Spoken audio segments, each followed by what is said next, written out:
नमस्कार दोस्तों, today in inspired story में आपका दिल से स्वागत है।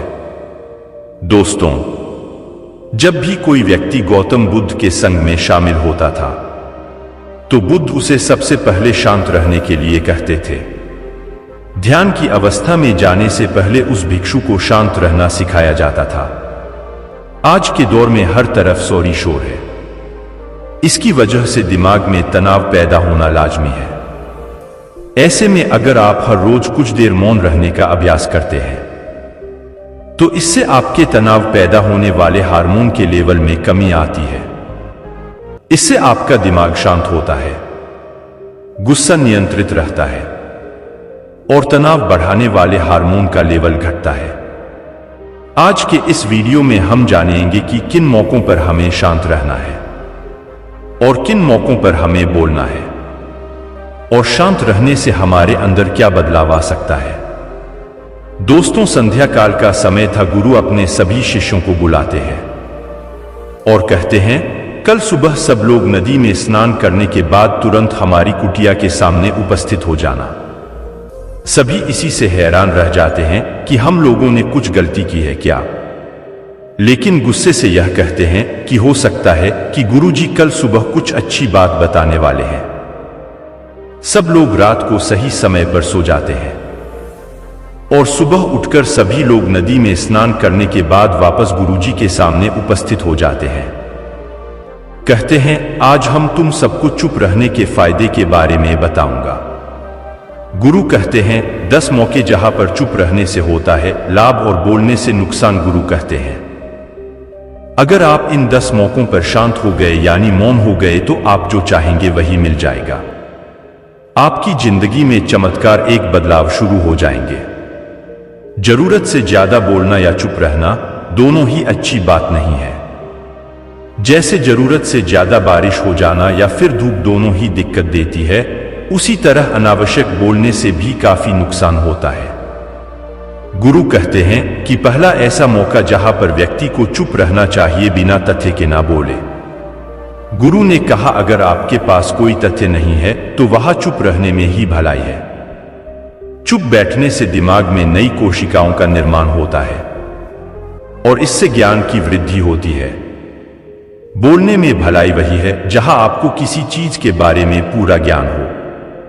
अगर आप बिना तथ्य के कहीं बोलते हैं या बेवजह बोलते हैं तो आपका वहां मजाक भी बन सकता है।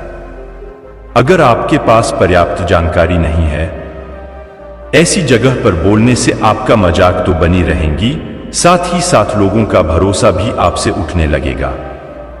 इसलिए ऐसी जगह पर शांत रहो जहां तुम्हें पता ना हो कि क्या बोलना है क्या नहीं। कई बार कुछ लोग ऐसे होते हैं जो हर जगह अपनी उपस्थिति बताने लगते हैं।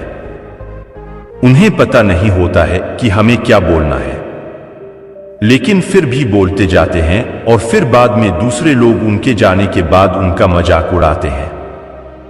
जब तक आपको उस तथ्य के बारे में अच्छा ज्ञान नहीं है, उसके बारे में पता नहीं है, तो वहां चुप रहना ही ज्यादा समझदारी है।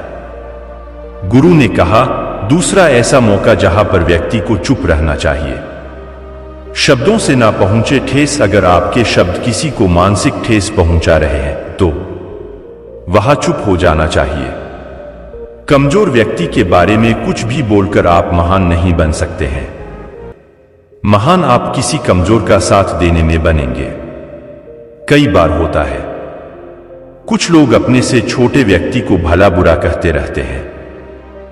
सामने वाला इंसान तो कद से आपसे छोटा है, वह आपको कुछ नहीं बोलेंगे, लेकिन आप उसकी नजरों में गिरते चले जाएंगे। हो सकता है कि कल वह भी आपसे पद में बड़ा हो जाए। पद में आपसे जब वह बड़ा हो जाएगा तो आज जो रवैया आपका उसके साथ आने वाले समय में वह भी आपके साथ वही करेगा। आप किसी को नीचा दिखाकर बड़ा नहीं बन सकते हैं। बड़ा बनना है तो अपने से छोटे लोगों का इज्जत भी करना सीखे और साथ ही साथ बड़े लोगों का भी सम्मान करना चाहिए। लोगों को लगता है कि अगर वह अकड़ कर बोलेंगे और सामने वाले को नीचा गिराने की कोशिश करेंगे तो वह बड़े बन जाएंगे, तो यह उन सब की भूल है। बड़े होने की बजाय आप उनकी नजरों में गिरते चले जाएंगे। गुरु ने आगे कहा, तुम सब जब भी बोलना आदर भाव से बोलना ताकि तुम्हारी बात लोगों को अच्छी लगे। बोलने में भाई, बहन, माता, पिता, मित्र इत्यादि संबोधन शब्दों का इस्तेमाल जरूर करना। इससे तुम्हारी मान प्रतिष्ठा तो बढ़ेगी ही, साथ ही साथ लोगों की नजरों में तुम समझदार व्यक्ति बनते जाओगे। गुरु ने आगे कहा, तीसरा मौका जहां पर व्यक्ति को चुप रहने में ही भलाई है, क्रोध या घृणा करने वाले लोग। कोई अपना या सगा संबंधी आप पर क्रोध कर रहा हो, आपका अपमान कर रहा हो, तो आपको उस वक्त चुप रहना चाहिए ताकि सामने वाले का गुब्बारा पूरी तरह से फट जाए। आप यदि सही है तो उसे कतई माफी ना मांगे और चुप रहकर ही सही समय का इंतजार करें।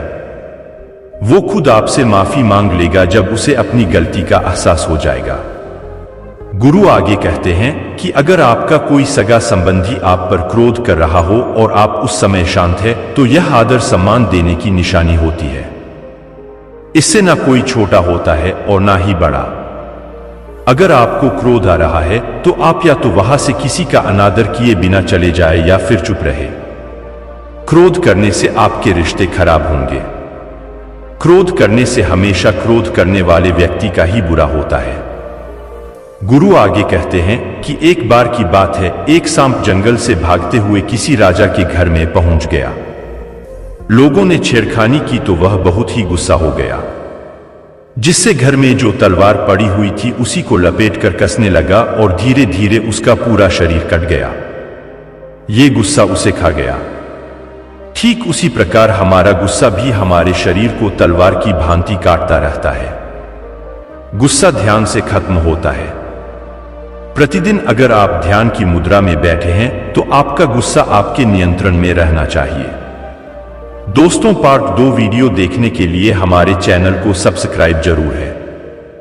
धन्यवाद।